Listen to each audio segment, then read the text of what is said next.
genou ne parvient pas plus à plier que 20 degrés après une longue immobilisation. Qu'est-ce qu'il faut faire? C'est comme s'il était coincé et grosse douleur. Voilà. Donc ça c'est plutôt facile à soigner. Je ne sais pas si la lumière est bonne, mais je me place comme il faut pour montrer mon genou. Je ne sais pas si ça marche. Ouah, super. Tu vois cette position là?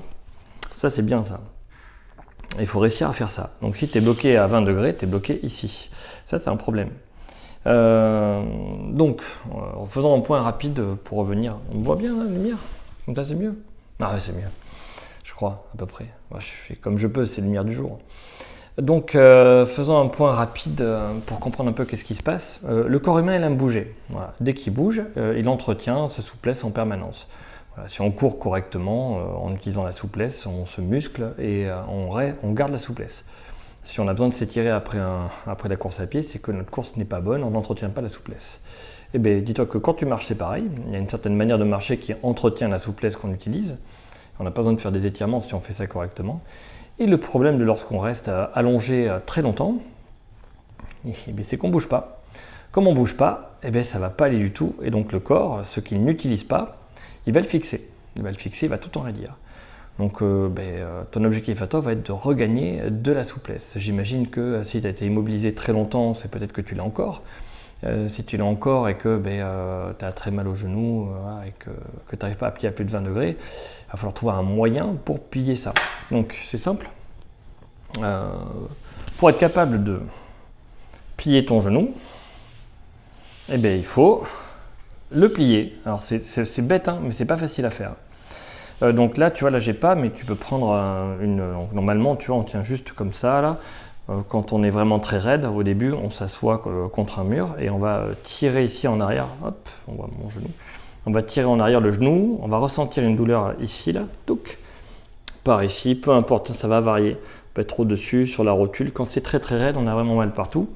Donc on va essayer de mettre une pression et attendre. Et au bout de 45 secondes, 1 minute. Ça va faire un petit peu moins mal, on va essayer de tirer un peu plus en arrière le pied pour avoir à nouveau sentir cette douleur et continuer l'étirement. Quand on est là et qu'on est vraiment ici, qu'on est bloqué, que c'est vraiment difficile, ce qu'on fait, c'est on va mettre un petit coussin là derrière et on va laisser en fait simplement le poids de la jambe plier le genou. Et après, on peut augmenter la hauteur du coussin pour laisser au début la jambe elle va être là, mais avec le temps, petit à petit, ça va se relâcher et le talon il va chuter.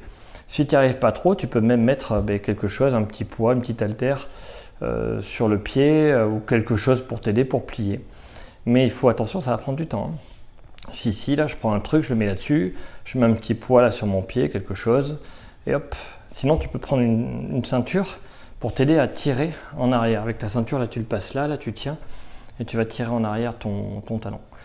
Donc voilà, le coup du coussin avec un petit poids et attendre que ça se relâche. Dès que je touche, hop, je lève un petit peu plus haut, je mets un coussin un peu plus haut. Je peux tirer en arrière avec une corde et où je peux tenir ici avec ma main pour aller vraiment en arrière. Voilà comment on fait ce que moi j'appelle l'exercice du samouraï, mais pour des versions, on va dire, où le genou est vraiment bloqué. Donc n'oublie pas, un genou qui est raide est forcément douloureux. Tout comme n'importe quelle articulation qui ne bouge pas, c'est forcément douloureux. Donc le premier truc pour aller mieux, c'est de l'étirer doucement. Ça peut paraître bizarre, mais tu verras que si tu essaies l'étirement, après tu te sens mieux, plus libre, tu bouges un petit peu mieux. Tu auras moins de gêne et on dirait pas, mais c'est un sacré soulagement. C'était quoi ça, 20 degrés? C'est chiant 20 degrés, ça fait, tu peux rien faire en fait. Donc vraiment, je t'invite à essayer, prends le temps, hein, vas-y tranquille. Et tu vas voir que dès que tu regagnes ne serait-ce que 5 degrés, de suite ça va mieux. Et après tu fais, c'est quoi la suite? Et ce sera pareil, en plus fort, plus longtemps, plus plié, et ainsi de suite.